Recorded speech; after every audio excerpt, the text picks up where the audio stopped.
The HS has always been MG's black sheep. While the 3 and the ZS took sales success in their respective segments, this car, in its hotly contested market segment with the Toyota RAV4 and the Kia Sportage, has never found sales traction. The new model standing next to me looks to change that. It is all new from the ground up, from the underpinnings to the engine to the interior and of course the exterior design. But is that enough to make sure that this HS can really bring the fight to rivals like the GWM Haval H6 and Toyota RAV4? Well, let's jump in and find out. The HS launches in Australia with 3 variants. The base Vibe gets all the safety gear, LED lighting, power adjust driver's seat, 12.3-inch screens and temperature stable cloth upholstery for $33,990 drive away.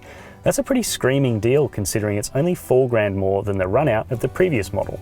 The mid-spec Excite adds synthetic leather upholstery, navigation and bigger 19-inch alloy wheels for $3,000 more, and the top-spec Essence we have today gets a panoramic sunroof, dual-zone climate control, lumbar adjust, seat heating and an 8-speaker sound system. Make sure to head over to carsguide.com.au for full specification details.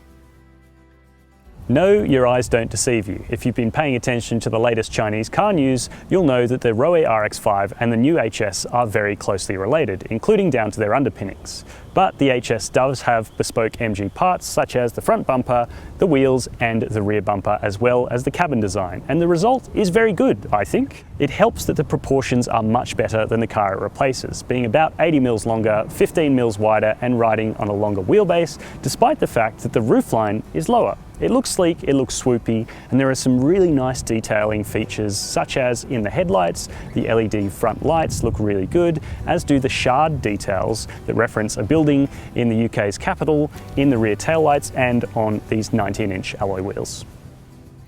The improvements continue inside with a really lovely contemporary aesthetic. Yes, there are elements of other brands if you go and start looking. For example, this sort of horizontal streak across the dashboard feels very Audi, as do the indicators, and the panels and the door pulls feel very BMW X3.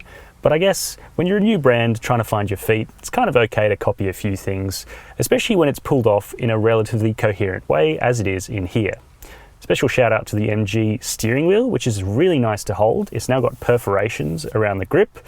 This sort of hexagonal design started in the MG4 electric car, and yeah, it feels really high quality in here, right down to the material choices. It's soft touch up on the top of the doors, soft touch here on the dash, and there's even nice soft padding where you rest your knee as the driver and as the passenger. And it's not something you see in every vehicle in this segment, and certainly not down to the base model, because as well as the Essence, the Vibe gets that same soft treatment. Now the technology in here is pretty good. You've got 2 12.3-inch screens, one as a digital driving cluster that looks pretty sharp and nice and legible, and then one for your multimedia. Now this screen, MG talks a lot about it being much improved, but I've still found it to be a little bit laggy, especially swiping across the menus. It's just a little jerky and not super intuitive. The aircon controls are also buried in here.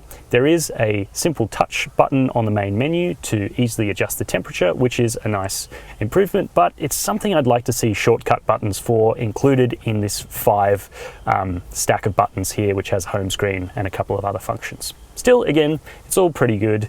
You've got wired Apple CarPlay and Android Auto, and that's done through a regular USB connection. There are no USB-C connections in this car. There are 4 ports, but they're all USB-A. There's also a 12-volt socket, reasonably sized cup holders, pretty big door bins, and on the top spec Essence, as we have here, you get this wireless charging pad and a little bit of covered storage. But the one thing I probably wouldn't do in the HS is bother stepping up beyond the Vibe, because what you get when you go to the Excite is these synthetic leather seats, and combined with the sunroof of the Essence, it makes this car really quite hot and sweaty in the Australian sun. The base Vibe has cloth seats that are more temperature stable, and you still get power adjust for the driver. So I'd save my money and just get the base model. Where the MG HS really excels is in the back seat. I'm 188 centimeters, and behind my driving position I still have oodles of legroom, plenty of toe room and a decent amount of headroom even under the Essence's sunroof. Other features back here are really good. You've got soft touch materials just like in the front, and they run all the way down to the Vibe base model. You've got door bins, a nice comfy armrest, a pair of air vents, 2 USB charge points, and this fold down armrest, which unlike some cheaper models has a really nice sturdy stop to it, so it doesn't just sort of flop down on the bench awkwardly. You've also got ISOFIX ports for all 3 seating positions, as well as easy to access top tether points in the boot. So after the highlight of the back seat space, the boot is a little behind the best in class at 507 litres, and it's only got one light and there's no shopping bag hooks or any particularly smart features. But that said, 507 litres and this nice flat load bay is still pretty good. You can fold the rear seats in a 60-40 split, and that increases it to just about 1500 litres, and there is a space saver tyre under the boot floor, but it is also hidden under quite a cumbersome piece of styrofoam.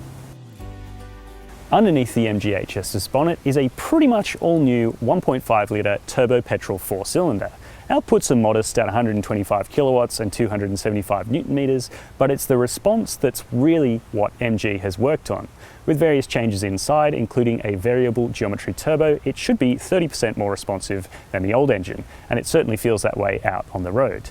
Also, a big improvement is the new transmission, a 7-speed wet type dual clutch transmission that is smooth, and I'm not talking just a little bit smoother than the old car. This thing is better than the Koreans' efforts, Hyundai and Kia's 7-speed dual clutch transmission, and I think it gets really close even to Volkswagen's wet clutches. There are of course hybrid models on the way, including a plug-in hybrid and a plugless hybrid that are due next year that are sure to prove popular as well. Before we get into driving proper, I just want to show you the dual clutch. We're on a slight hill now, and usually, you know, newer startup brands, cheaper cars with dual clutch transmissions are a bit of a red flag, but this one's actually really good. As you see, I don't roll back. I haven't got auto hold on there. Come to a stop again, rolling back, but there we go. It's really good. There's no clunkiness. I've tried a few times to fake it out, to trick it, you know, try and do awkward U-turns, try and go up very steep streets, and yeah, it's kind of passed all the tests. So initial impressions are really good on the gearbox. Same thing with, you know, the powertrain in general. It's not got that much punch, but it's pretty quick enough, and it's torquey, and most importantly, it's quiet in here. There's a lot more sound deadening in the engine bay, but also in the whole car. The headlining, the wheel arches, everywhere MG has put a whole lot more sound deadening, and the result is a much quieter car. Even up at freeway speeds, 80, 90, 100, 110 k's an hour on coarse chip, it's a pretty refined experience. Certainly not the best in class still, but it really does jump a lot of steps up, and when you consider the price against other established marques, where it sits in the range, it starts to make quite a lot of sense, this MG. The next big concern with the new MGHS is ride quality. It was something the old car was pretty terrible at, managing to be both a little bit crashy and also a bit floaty over big bumps. The new car, much like the MG4, was honed at a Spanish facility, Ideata, in conjunction with MG, and the result is a really, really good car. Just over a speed hump then, you can't really tell on the camera, but the way it catches the bump, it doesn't let the car go too far into the travel and then catches the rebound on the other side, is really, really impressive. Like, seriously up there with some of the best in class.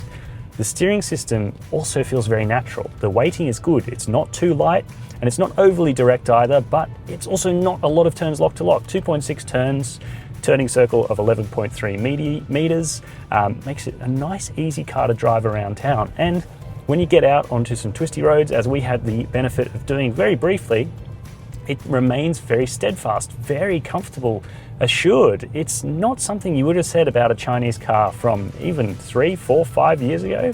And even rivals like the Haval H6 don't have this car's level of sophistication, it feels. Again, this is all quite early impressions, so you know, when we throw this thing into a comparison with some of its bigger name rivals, we may see some differences, but really, on its own, this car is seriously impressive.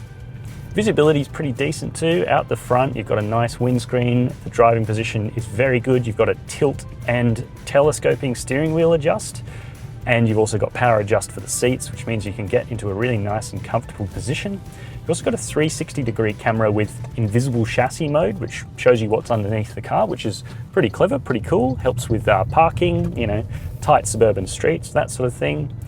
And ultimately, yeah, the improvement from one generation to another feels more like 2 or 3 generations in other car makers. It's a really good job MG has done, and I think it's about high time I stop talking about it and we try and find this car a comparison between some really established rivals, because I think it's going to do really rather well. The MG HS has a combined fuel consumption figure of 6.9 litres per 100 Ks, which is an improvement and roughly on par with lower power Volkswagen Tiguan's and Hyundai Tucson's. With a 55-litre tank, it should get about 800 Ks from a fill-up of 95 RON unleaded petrol. We're seeing between 7.5 and 8 litres per 100 Ks in suburban driving. The MG HS doesn't have an ANCAP safety rating just yet, but it does have all the equipment, including auto emergency braking for forward, reverse, junction, pedestrian and cyclist detection. It's also got lane keep assist and adaptive cruise control, and the ever-annoying driver attention monitoring, which does constantly beep in this car, but to be fair, almost every driver attention monitor is annoying across the range, and at least this one's pretty quiet. Still, we'd like to see it improved. Make sure to head over to the detailed written review at carsguide.com.au for the full safety rundown. MG has announced a class-leading 10-year, 250,000-kilometre non-conditional warranty that applies to this HS. Servicing is also capped for 10 years, but the prices, well, they're pretty steep. They're due every 12 months or 15,000 Ks, and it'll cost you $2,354 over 5 years, with a stinging $930 service in the 4th year and a painful $1,647 service at 8 years. That makes it dearer than a lot of rivals. I'm going to cut straight to the chase with the HS because it is simply a really, really good family car. It feels like more than a single generation in its leap from the previous car, more like 2 or 3 generations in a typical car maker. And that really speaks to the speed at which this Chinese-owned brand is improving its products. It's seriously impressive. The fact that it's only gone up in price by a fraction is also really impressive. And for all the goodness of this top-spec essence, the base vibe is really where your money gets driven the furthest, and I think that is a serious competitor. Of course, with a hybrid model launching early next year, it's only going to be bolstered in its appeal to buyers and really be able to take on the Haval H6 and Toyota RAV4 hybrid. For me, it's the base vibe at $33,990 drive away that offers the best value, and next time you're out shopping for a new medium SUV, it is seriously worth dropping by an MG dealership to see what you think of the HS, because it is a big, big improvement. Love to hear your thoughts in the comments section down below. Make sure to hit subscribe to the Cars Guide YouTube channel if you haven't already, and head over to carsguide.com.au for all the written reviews, news and other content about the HS and all its rivals.